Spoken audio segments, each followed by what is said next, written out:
Hello friends, मैं हूं doctor नवीन अग्रवाल। मैं एक इंटरवेंशनल कार्डियोलॉजिस्ट और गुजरात के वलसाड और वापी ज़िले में प्रैक्टिस करता हूं। आज हम बात करेंगे इंटरेस्टिंग और यूज़फुल टॉपिक के बारे में। आज हम बात करेंगे नलियों में धीमा प्रवाह यानी स्लो फ्लो के बारे में। हार्ट की नलियों में कभी कभार बगैर ब्लॉकेज हो या ब्लॉकेज खुलने के बाद भी कभी भी नली का रक्त प्रवाह स्लो होता है, धीरे होता है, जिसकी वजह से व्यक्ति को प्रॉब्लम आती है। ये क्या प्रॉब्लम है, क्यों होती है, क्या इसका कारण है, किन सर्कमस्टांसेस में देखा जाता है और उसकी वजह से लोगों के सर्वाइवल चांसेस या मृत्यु दर पर क्या फ़र्क पड़ता है, आज इस बारे में बात करेंगे। ये बेसिकली एक ऐसा सिचुएशन है जहां नली में कोई रुकावट तो नहीं है, लेकिन फ्लो फिर भी धीमा जा रहा है। जितनी तेज़ी से रक्त का बहाव होना चाहिए उतना नहीं हो पा रहा है कुछ कारणवश। तो इस बारे में बात करेंगे, ये किस सर्कमस्टांस में होता है और इससे आगे किस तरह से मैनेज किया जाता है, किस तरह से प्रिवेंट किया जाता है और इससे मृत्यु दर पर क्या फ़र्क पड़ता है, इस बारे में बात करेंगे। ये टॉपिक आपके लिए इंटरेस्टिंग और यूज़फुल होगा, इसलिए आपसे रिक्वेस्ट करूंगा इसे एंड तक देखें। और जो लोग मेरे चैनल पे नए हैं उनसे रिक्वेस्ट करूंगा कि चैनल को सब्सक्राइब कर लें। ऐसा करने से हमें नए वीडियोस अपलोड करने के लिए इंस्पिरेशन और मोटिवेशन मिलती रहती है। आते हैं आज के टॉपिक पर। स्लो फ्लो क्या होता है, यानी रक्त का धीमा प्रवाह क्या होता है। कभी कभी ऐसा होता है कि कुछ पेशेंट्स में हृदय की नली तो खुली है, कोई ब्लॉकेज तो नहीं है, लेकिन ब्लड जितने प्रेशर से जाना चाहिए उतने प्रेशर से नहीं जा रहा है, उसका फ्लो काफ़ी धीमा है, स्लो है। ऐसा होने से प्रॉब्लम ये होता है कि जितना कोशिकाओं में ब्लड पहुंचना चाहिए, जितनी स्पीड से पहुंचना चाहिए, उतना नहीं पहुंच पा रहा है। कोशिकाओं में ब्लड अच्छे से तब आएगा जब परफ्यूजन प्रेशर अगर अच्छा हो, यानी ब्लड बहुत प्रेशर से वहाँ पहुँचे तो अच्छा फ्लो आएगा, अच्छा टिश्यू में खुराक पहुंचेगी, ऑक्सीजन पहुंचेगा। मैं इसका ये मतलब नहीं कह रहा हूँ कि बहुत हाई बीपी हो और बीपी 200 से भी ऊपर हो और ब्लड का प्रेशर बहुत ज़्यादा हो। ऑब्वियसली बहुत ज़्यादा प्रेशर होने से तो टिश्यू डैमेज भी हो सकता है, लेकिन एक सस्टेनेबल फोर्स से ब्लड आना चाहिए, जिसको हमारी टेक्निकल भाषा में टिमी 3 फ्लो बोला जाता है, यानी बिल्कुल तेज़ फ्लो, जिसको नॉर्मल फ्लो होता है वैसा फ्लो आना चाहिए। माइक्रोकार्डियल पर ब्लश ग्रेडिंग होती है, यानी कोशिकाओं में जो रक्त पहुंच रहा है और जो कॉन्ट्रास्ट वहाँ पे जब हम एंजियोग्राफी करते हैं तो वहाँ पे कॉन्ट्रास्ट किस तरह से भरता है, किस स्पीड से भरता है और किस स्पीड से वहाँ से निकलता है, इसको असेस करके हम आपको बता सकते हैं कि नलियों में फ्लो का तेज़ है, कम है, उसमें कोई कॉम्प्रोमाइज़ तो नहीं है। ये सब चीज़ों को हम इससे असेस करके आपको बता सकते हैं। तो ये स्लो फ्लो क्या होता है और किन सर्कमस्टांस में होता है, इस बारे में बात करेंगे। 3-4 सर्कमस्टांसेस है जहाँ पे ये सबसे ज़्यादा देखने मिलता है। एक हार्ट अटैक के सेटिंग्स में, खासकर अगर पेशेंट हमारे पास हार्ट अटैक के बाद काफ़ी लेट अगर पहुंचता है तो उसमें होता ये है कि टिश्यू इतना ज़्यादा डैमेज हो चुका होता है कि वहाँ पे जो छोटी छोटी कोलैटरल्स है या माइक्रोवास्कुलर चैनल्स है उसमें इतना क्लॉट भर चुका होता है कि वो ब्लड को जल्दी एक्सेप्ट नहीं करता, सक नहीं करता।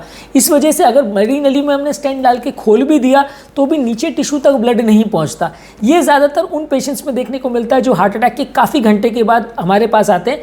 ऐसे पेशेंट में बड़ी नली को अगर वो बंद है तो हम स्टेंट डाल के खोल तो ज़रूर देते हैं, लेकिन जितना स्पीड से ब्रिस्कली ब्लड जाना चाहिए वो नहीं जा पाता है। इस वजह से इस तरह के पेशेंट्स में मृत्यु दर कई गुना बढ़ जाता है। काफ़ी स्टडीज़ ने ऐसा शो किया है कि अगर हार्ट अटैक के बाद जब आप एंजियोप्लास्टी करते हो तो अगर रक्त का प्रवाह तेज़ है तो ही एंजियोप्लास्टी का पेशेंट को फ़ायदा मिलेगा, नहीं तो एंजियोग्राफी में आपको कॉस्मेटिकली दिखेगी कि हाँ नली अच्छी खुल गई है, फ्लो आ गया है, लेकिन जब तक तेज़ फ्लो या प्रेशर से फ्लो जब तक कोशिका में नहीं पहुँचेगा मृत्यु दर नहीं कम होता है।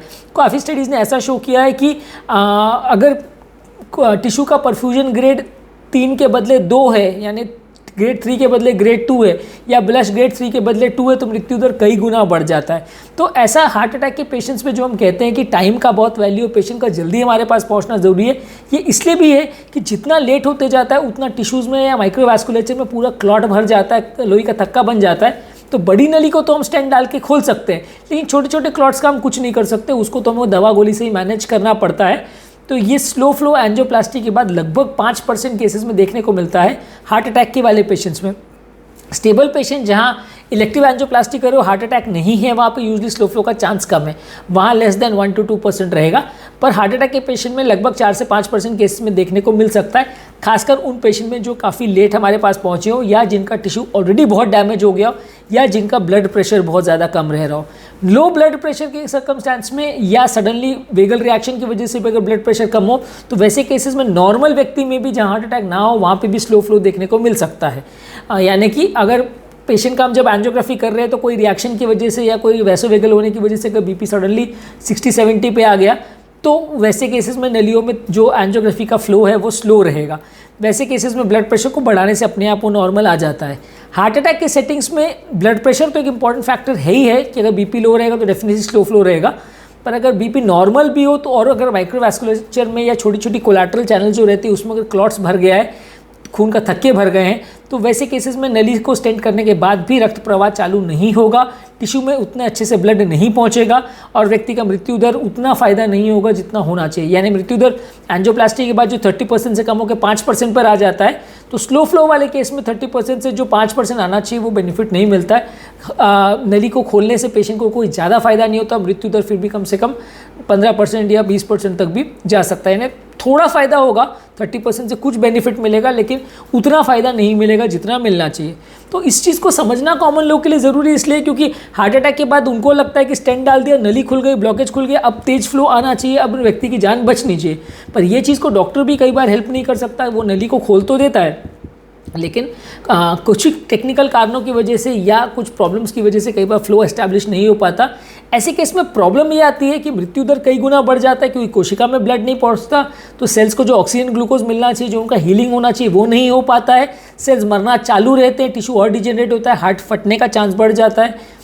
दूसरा, इसमें एक और प्रॉब्लम है कि जब स्टेंट के थ्रू ब्लड तेज़ी से नहीं बहेगा तो स्टेंट में क्लॉट होने का चांस भी कई गुना बढ़ जाता है। यानी कि अगर स्टेंट से फ्लो तेज़ी से निकल जाएगा तो कचरा वहाँ बैठेगा नहीं। सिंपल एग्जांपल आपको दूं कि नाली में अगर पानी का बहाव तेज़ है तो कचरा बैठता नहीं है, पानी का बहाव स्लो है तो पूरा कचरा नीचे बैठ जाता है और आपको ज़मीन पूरी ख़राब दिखती है वो एरिया में। तो वैसे ही कि ब्लड का फ्लो अगर ब्रिस्क रहेगा तो वहाँ पर ब्लड के क्लॉटिंग पार्टिकल्स बैठेंगे नहीं, पर ब्लड का फ्लो अगर स्लो रहेगा तो क्लॉटिंग पार्टिकल्स बैठ जाएंगे, तो स्टेंट में क्लॉट होने का चांस, हार्ट अटैक होने का चांस कई गुना बढ़ जाता है और ऐसे व्यक्ति का मृत्यु दर कई गुना बढ़ जाता है। वहाँ पे स्टेंट का फेलियर रेट्स कई गुना बढ़ जाता है, प्रोसीजर का सक्सेस रेट काफ़ी कम हो जाता है। यूजली ऐसा ना हो इसके लिए खून पतला करने की दवाइयाँ दी जाती है, बहुत हाई डोज में दी जाती है। हार्ट अटैक वाले पेशेंट्स को ऑब्वियसली ये देने से कभी कभी थोड़ा ब्लीडिंग रिस्क भी हो जाता है। सेकेंडली, ऐसे केसेस में नली को डायलेट करने के लिए नाइट्रोग्लिसरीन के इंजेक्शंस, सोडियम नाइट्रोप्रोसाइड के इंजेक्शंस, एडिनोसिन के इंजेक्शन, निकोरांडिल के इंजेक्शन, ये सारे इंजेक्शन नलियों के अंदर डायरेक्टली कार्डियोलॉजिस्ट एंजियोप्लास्टी के दौरान कैथेटर से डायरेक्टली इंजेक्ट करता है ताकि कोलैटरल चैनल्स में ये जो वैसोडायलेटर्स है या नली को डायलेट करने वाली, पोला करने वाली जो दवाई हैं वो नली को डायलेट करे और नली खुल जाए, रक्त का प्रवाह चालू हो जाए और ये जितना स्लो फ्लो आ रहा है, जितना धीरे फ्लो आ रहा है, उसमें कुछ इंप्रूवमेंट देखने मिले। ये इंजेक्शन से स्पेशली एडिनोसिन और सोडियम नाइट्रोप्रोसाइड से काफ़ी फ़ायदा होता है। कुछ और स्टडीज़ भी है जिसमें इंट्राकोरोनरी नली के अंदर एड्रेनलिन डालते हैं, कुछ ऐसे हैं जिसमें इंट्राकोरोनरी डिट्राइजम के इंजेक्शन डालते हैं। ये 4-5 दवाइयाँ हैं जो हार्ट की नलियों में इंजेक्ट करने से स्लो फ्लो का चांस कम हो जाता है। ज़ीरो तो नहीं होगा पर कम हो जाता है। पर इन सभी दवाइयों का ज़्यादातर प्रॉब्लम ये है कि ये बहुत स्ट्रॉन्ग केमिकल्स रहते हैं, तो इस सारी चीज़ों से बीपी भी कम होता है, हृदय गति भी एडिनोसिन से खासकर काफ़ी कम होती है। तो ये इंजेक्शन जो लोग का ब्लड प्रेशर बहुत कम है उनमें नहीं दिया जा सकता है। अगर समझ लीजिए पेशेंट ऑलरेडी हार्ट अटैक में बीपी उसका 90-100 के आसपास है और नली में स्लो फ्लो है, तो आप ये इंजेक्शन ज़्यादा डोज में नहीं दे सकते। वहाँ कई बार सिर्फ सलाइन इंजेक्ट करके आपको क्लॉट को बहाने की कोशिश करते हैं कि खूब ज़्यादा अमाउंट में सलाइन इंजेक्ट करते हैं ताकि फ्लश आउट हो जाए वो कचरा। लेकिन अगर ब्लड प्रेशर हायर रेंज पे है तो ये सोडियम नाइट्रोप्रोसाइड और एडिनोसिन वगैरह इंजेक्शन हम दे के ब्लड का फ्लो एस्टैब्लिश करने को और नलियों को डायलेट करने की कोशिश करते हैं। खून पतला करने के इंजेक्शन खासकर जैसे टायरोफिबाइन एब्सिसिमैब करके जो GP2B3 इनहिबिटर्स के ग्रुप मेडिसिन रहते हैं, ये भी वहाँ इंजेक्ट करते हैं ताकि वहाँ पे नली में रक्त का प्रवाह चालू हो जाए, स्टेंट में क्लॉट ना बने। तो ये चीज़ को समझना इसलिए ज़रूरी है क्योंकि एंजियोप्लास्टी हो गई, स्टेंट हो गया तो सब नॉर्मल हो गया, रक्त का बहाव चालू हो गया, वैसा ज़रूरी नहीं है। जल्दी एंजियोप्लास्टी करना बहुत ज़्यादा ज़रूरी है, जितना लेट होगा उतना रिजल्ट कॉम्प्रोमाइज़ होगा। और कई बार सब कुछ होने के बाद भी क्लॉट बर्डन इतना ज़्यादा होता है या कचरा क्लॉट ही इतना ज़्यादा होता है कि सब करने के बाद भी स्लो फ्लो हो ही जाता है। एक और ट्रिक इसमें ये भी रहती है कि अगर क्लॉट बर्डन बहुत ज़्यादा हो और ऊपर ही अगर क्लॉट हो, मेन नली में क्लॉट हो, तो आप वैक्यूम एस्पिरेशन कैथेटर से थ्रोम्बोसक्शन करके क्लॉट को बाहर निकाल सकते हैं ताकि वो डिस्टल चैनल्स में ना जाके बैठ जाए। तो वो भी काफ़ी केसेस में किया जाता है, पर उसमें छोटे छोटे कोलैटरल्स में अगर क्लॉट हो तो नहीं निकाल सकते। मेन चैनल में अगर क्लॉट हो तो ही आप उसको एस्पिरेट करके निकाल सकते हो। इससे भी कुछ स्टडीज़ में शो हुआ है कि कंपेरेटिवली क्लॉटिंग का चांस थोड़ा सा कम हो जाता है, स्टेंट में क्लॉटिंग का चांस कम हो जाता है, कचरे के अंदर बैठने का चांस और स्लो फ्लो होने का चांस कम हो जाता है। एक और सर्कमस्टांसेस है कि जहाँ ये स्लो फ्लो देखने को मिलता है वो यह है एक्टेजिया यानी नली अगर साइज़ बहुत ज़्यादा है, डायलेटेड नली है, तो भी ये रक्त का प्रवाह ज़्यादा होता है। ये जैसे कि अगर पतली पाइप से अगर ब्लड पानी बहता है तो स्पीड से जाता है और मोटी पाइप से बहता है तो धीरे धीरे जाता है। तो वैसे ही अगर नली नॉर्मल साइज़ की है तो रक्त का प्रवाह अच्छा जाएगा, क्योंकि इलास्टिक फाइबर ब्लड को दबा के जल्दी से निकालेगी, धक्का मारेगी। लेकिन अगर नली बहुत डायलेटेड है, जिसे एक्टैटिक वेसल्स बोलते हैं, तो उसमें भी नली का ब्लड का प्रवाह काफ़ी स्लो रहता है और ऐसे केसेस में भी क्लॉटिंग का चांस बढ़ जाता है, हार्ट अटैक आने का चांस कई गुना बढ़ जाता है। ये एक बड़ा कारण है कि जिसमें एक्टैटिक वेसल्स या डायलेटेड वेसल्स में हार्ट अटैक आने का चांस कई गुना ज़्यादा रहता है, मृत्यु दर या प्रॉब्लम्स होने का चांस कई गुना ज़्यादा रहता है। ऐसे केसेस में आपको एक बार अगर एंजियोप्लास्टी हो गई, फ्लो एस्टैब्लिश हो गया, तो फिर आपको खून पतला करने की दवाई और कुछ वैसोडाइलेटर मेडिसिन आप कंटिन्यू पेशेंट को देते हैं ताकि वापस से इसमें क्लॉटिंग ना हो, और साथ में खून को भी आप ज़्यादा हाई डोज मेडिसिन देके पतला रखते हैं ताकि स्टेंट में क्लॉटिंग ना हो, रक्त का प्रवाह चालू रहे, माइक्रोवैस्कुलेचर में जो क्लॉट है वो घुल जाए और धीरे धीरे करके फ्लो चालू हो जाए। कभी कभी अगर प्लास्टिक के तुरंत बाद फ्लो एस्टैब्लिश नहीं हुआ है तो 1 से 2 दिन के बाद वापस से जब पेशेंट की कंडीशन स्टेबल हो जाए, बीपी स्टेबल हो जाए, तो वापस से एक बार एंजियो भी चेक करना पड़ता है ताकि अगर माइक्रोवैस्कुलेचर में क्लॉट है तो आप उसको उस टाइम इंजेक्शन देके फ्लश आउट कर सको। वो ऐसा इसलिए होता है कि कई अगर जब मेन एंजियोप्लास्टिक कर रहे हो तो पेशेंट अगर अनस्टेबल है, हार्ट अटैक लेके आया है, बीपी उसका काफ़ी कम है, तो वैसे टाइम पे आप खूब सारे इंजेक्शंस नहीं दे सकते, नहीं तो बीपी बहुत कम हो जाएगा, पेशेंट टेबल पे मर जाएगा। तो आपको उसको थोड़ा वेट करना पड़ता है 1-2 दिन, उसके बाद आप चेक एंजियो लेते हो, उस टाइम पे आप इंजेक्शंस थोड़ा दे के फ्लो एस्टैब्लिश करने का ट्राई करते हो ताकि कंपेरेटिवली आपको रिजल्ट्स अच्छे मिले, लॉन्ग टर्म क्लॉटिंग का चांस कम हो जाए। कभी कभी वो अपने आप भी ठीक हो जाता है, जो स्लो फ्लो अटैक के टाइम ज़्यादा देखने को मिलता है।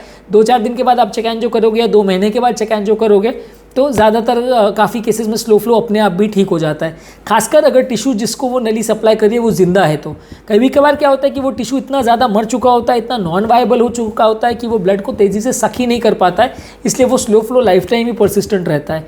तो जिंदा अगर टिश्यू है तो अपने आप बॉडी के मैकेनिज्म से स्लो फ्लो काफ़ी केसेस में अपने आप इम्प्रूव हो जाता है। तो इमीडिएट तो हालांकि मृत्यु दर बढ़ता है, लेकिन लॉन्ग टर्म फिर वो अपने आप नली का फ्लो ठीक हो जाता है, पहले 1-आध महीने के बाद अपने आप ठीक हो जाता है। लेकिन कभी कभार ऐसा होता है कि नली जिस एरिया को सप्लाई कर रही है वो इतना ज़्यादा डेड हो चुका है, तो फिर कभी कभी वो फ्लो इतना एस्टैब्लिश नहीं होता, तो स्टेंट में क्लॉटिंग होने का चांस या बाद पेशेंट को प्रॉब्लम आने का चांस, मृत्यु दर कई गुना ज़्यादा रहता है। इस टॉपिक के माध्यम से हमने बात करने की कोशिश की कि सक्सेसफुल एंजियोप्लास्टी होने के बाद भी कभी कभार नली में फ्लो कॉम्प्रोमाइज़ हो सकता है, जिसकी वजह से व्यक्ति का मृत्यु दर ज़्यादा हो सकता है। इसको समझना ज़रूरी है, क्योंकि जब एंजियोप्लास्टी हो जाती है तो ज़्यादातर लोग ये एक्सपेक्ट करते हैं कि स्टेंट हो गया, सब हो गया, अब तो फ्लो आ ही जाना चाहिए, अब अगर फ्लो नहीं आया तो डॉक्टर की गलती। तो इसको समझना ज़रूरी है कि ये स्लो फ्लो क्या होता है, क्यों होता है और क्या कर सकते हैं डॉक्टर, और क्यों ये सब कुछ करने के बाद भी कई बार रिस्पॉन्ड नहीं करता है, मृत्यु दर कई बार उसके बाद भी ज़्यादा ही रहता है। उसको समझने की ज़रूरत है ताकि लोग प्रोसीजर रिलेटेड प्रॉब्लम्स जो होती है हार्ट अटैक के पेशेंट्स में उसको समझ सकें। मेरे चैनल का बेसिक पर्पज़ ये कि हार्ट और हेल्थ से रिलेटेड साइंटिफिकली करेक्ट इन्फॉर्मेशन हम आपके लिए अवेलेबल कराते हैं, ताकि इस तरह की इन्फॉर्मेशन के लिए आपको भटकना ना पड़े, आपको डॉक्टर्स और फ्रेंड्स और रिलेटिव्स पर डिपेंडेंट ना होना पड़े। कई बार डॉक्टर सडनली आपको कोई नया टर्म बोल देते हैं कि नली में स्लो फ्लो हो गया और आपको समझ नहीं आता कि क्या हो गया, क्यों हो गया। तो हम चाहते हैं कि आप एजुकेटेड रहो, आप समझ सको उस चीज़ का कॉन्सेप्ट को, ताकि अगर वैसा कुछ भी प्रॉब्लम डॉक्टर आपको एक्सप्लेन करते हैं तो आप उसका बेसिक कॉन्सेप्ट को समझ सके और उसके बारे में डॉक्टर के साथ बेटर डिस्कस कर सके, ऑप्शंस को डिस्कस कर सके, मैनेजमेंट को डिस्कस कर सके, रादर देन आप वहाँ पे आधा घंटा लगाएं ये समझने में कि हो क्या गया। ठीक है, तो हमारे चैनल का ये कॉन्सेप्ट अगर आपको अच्छा लगता है तो हमारे वीडियोस को लाइक कीजिए, सब्सक्राइब कीजिए। अगर आपको लगता है कि कंटेंट आपके फ्रेंड्स और रिलेटिव्स के लिए यूज़फुल है तो लिंक को उनके साथ शेयर कीजिए। यदि आपको लगता है कि फ्यूचर में इस तरह की और वीडियोस हम लेके आएँ तो इस तरह के कंटेंट के लिए आप हमें कमेंट सेक्शन में उसके बारे में हमें बताइए, कोई आपकी क्वेरीज़ वगैरह है तो भी हमें बताइए, तो फ्यूचर में उन टॉपिक्स को कवर करेंगे और आपके लिए इस तरह का कंटेंट लाते रहेंगे। अंत में मैं डॉक्टर नवीन अग्रवाल तहे दिल से आपका शुक्रिया अदा करूँगा कि आपने मेरे चैनल को अंत तक देखा और टॉपिक को अंत तक देखा और आपने इसके कंटेंट को समझने की कोशिश की, और होप करूँगा कि मेरा कॉन्सेप्ट जो मैं बताना चाह रहा था वो आपको क्लियर हो गया। यदि आपकी कोई डाउट्स है तो प्लीज़ हमें पूछिए, और जो लोग मेरे चैनल पे नए हैं उनसे रिक्वेस्ट करूँगा कि चैनल को सब्सक्राइब करें। ऐसा करने के से हमें कंटिन्यूस मोटिवेशन और इंस्पिरेशन मिलती है ताकि हम अच्छा कंटेंट आपके लिए रेगुलर बेसिस पे लाते रहें।